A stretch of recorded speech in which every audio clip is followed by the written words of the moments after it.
welcome to a very special edition of the View from Luffield podcast, YouTube episode.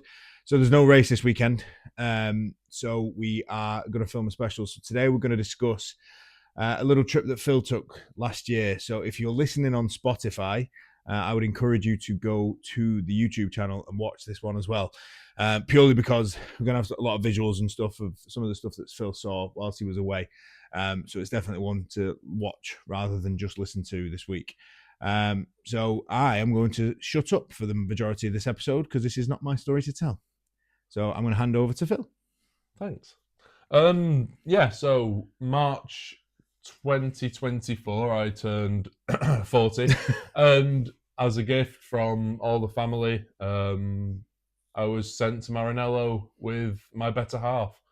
One thing, it's a dream come true, and it's something that I'd recommend to anyone who likes motorsport or Formula One. You don't particularly have to be a Ferrari fan. It helps. Yeah, I imagine it does help. It's the most bizarre thing. I mean, we flew into Bologna on the Saturday of the Imola Grand Prix. Was it a Saturday? It was a Saturday, yeah. I'm sure it was a Saturday. You know better than I can't remember. We flew into there. And everyone who obviously was going to the Grand Prix got out. I mean, there's so many fans going from Britain, which is always great to see that we travel well. Probably better than English football fans. But, they went one way, all heading towards Imola. We headed another way towards Maranello. Which I bet they all thought. We got some very strange looks, yeah. Let's put it that way. 40 minutes taxi ride, give or take. Possibly the most frightening experience of my life with taxi drivers over in Italy. Definitely an eye-opener. Arrived at the Hotel Village Maranello, which is completely decked out. I'm sure there'll be pictures being posted while I'm talking. Yeah. Completely decked out with Ferrari. We stayed in the Daytona apartment block. There was Le Mans, Spa, Monza. I'm sure our room was Jody Scheckter, but that's coming from memory. It was a year ago, and I am getting old now, as I confessed a minute ago. It was, because I remember you sending the picture. Yeah, to be fair, yeah. Just a phenomenal place, stunningly decked out, especially for a Ferrari fan, but anyone who went would appreciate how it was looked after. The service was amazing.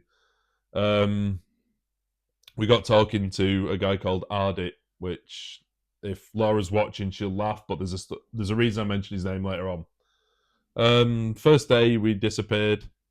We went to a shop to buy people gifts.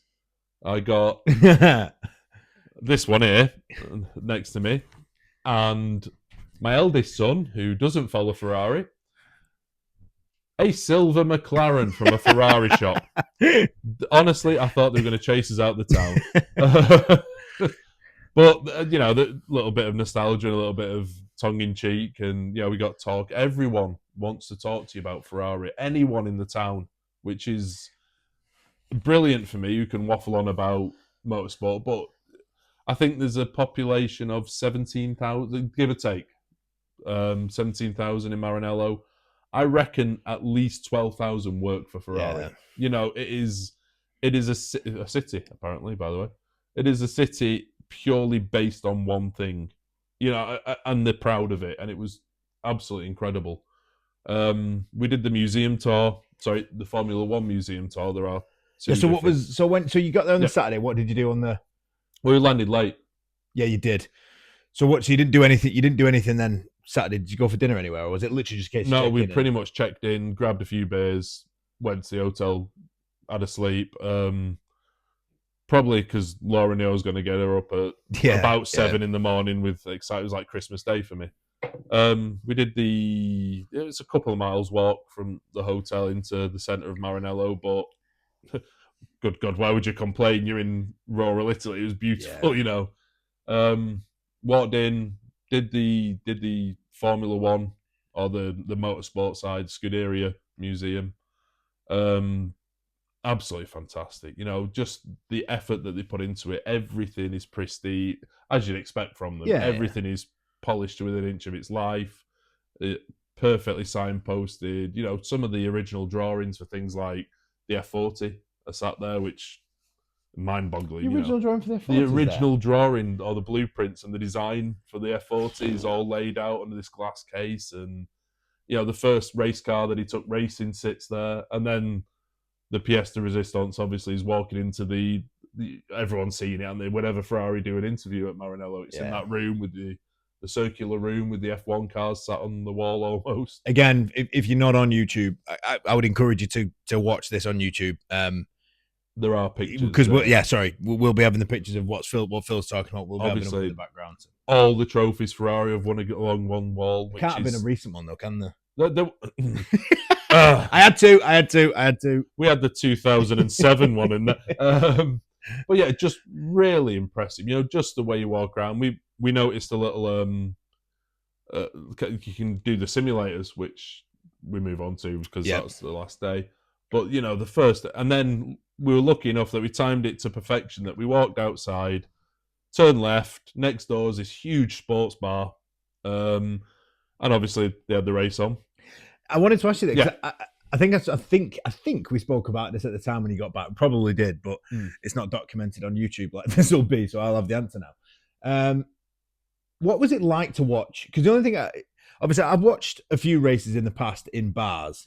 Particularly, like I remember I was on Stag Do in Prague and we watched the Bahrain Grand Prix one year. But it's not a sport that you know what I mean. It's not a bar sport, is it? Formula One. That's the point. No. So what was it like watching it? Because you're in Maranello. Yeah. I mean, I thought it was going to be packed. I thought it was going to be packed out, but I think everyone has their own little spots, and a lot of the bars in Maranello are very small.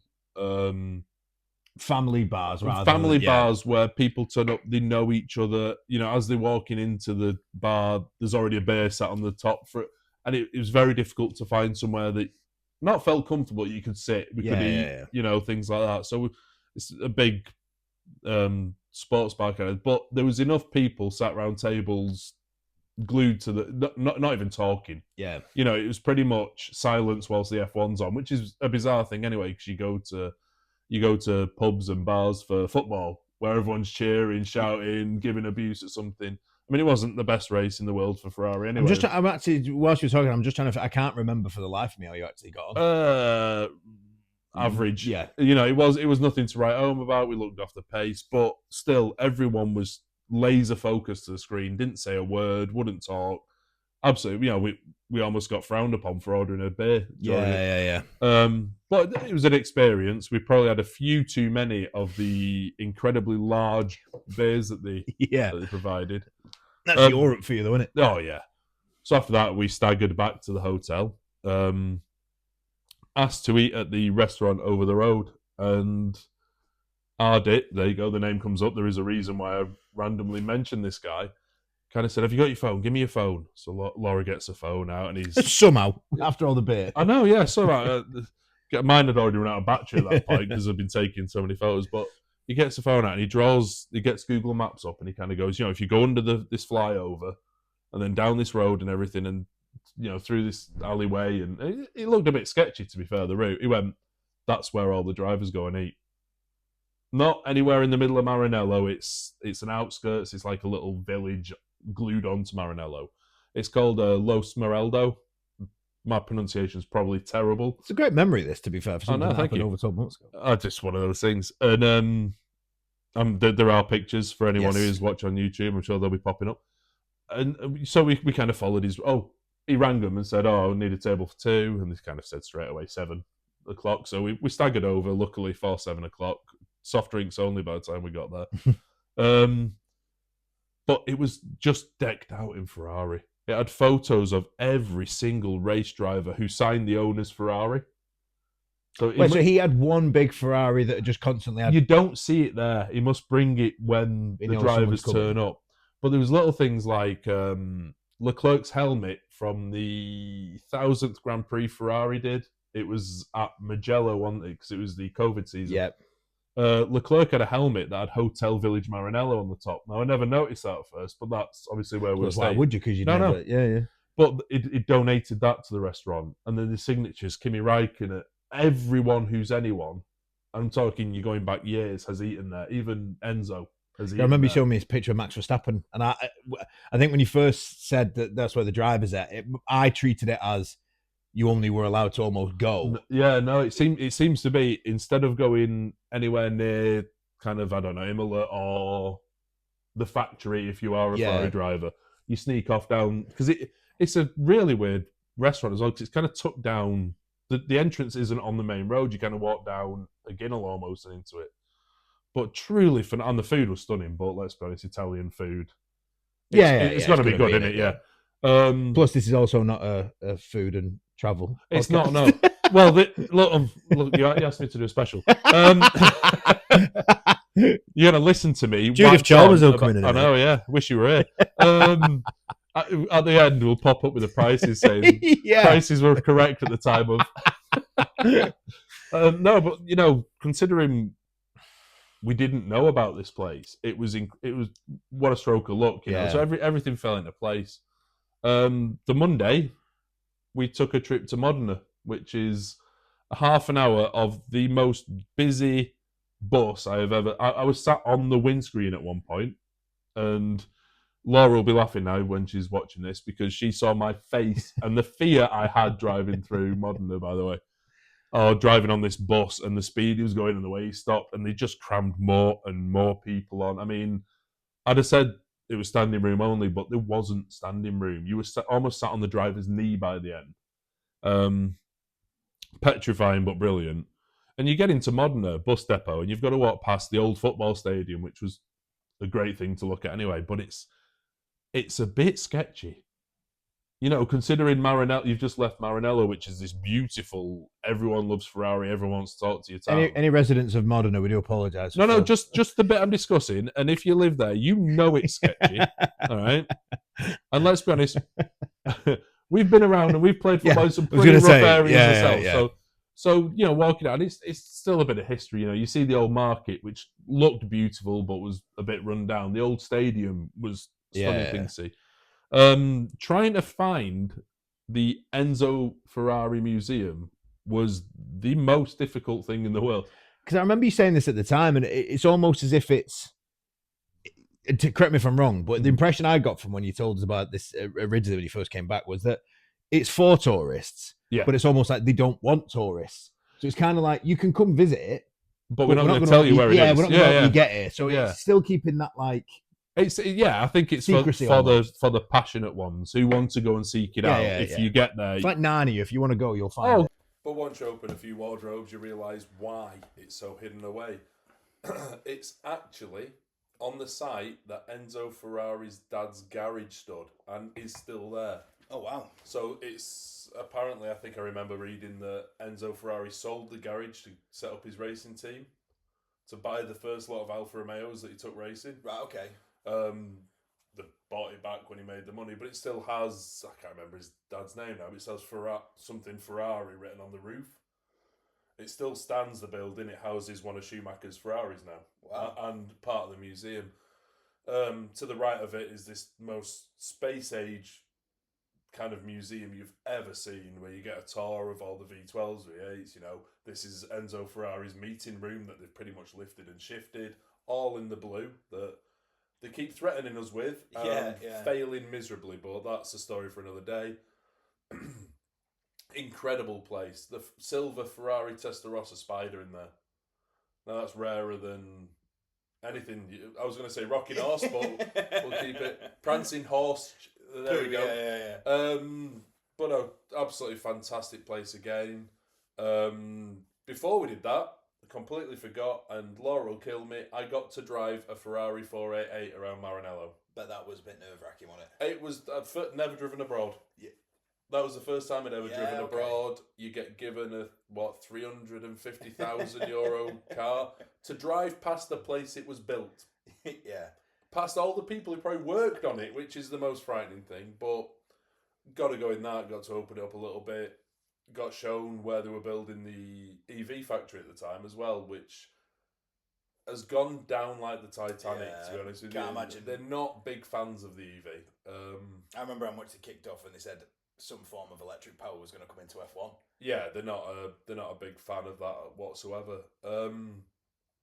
that was another stunning experience that'll stay with me forever. And there are pictures that no doubt being shown whilst I'm discussing it. Other than that, we did bulk ourselves. We really treated ourselves to a fantastic meal.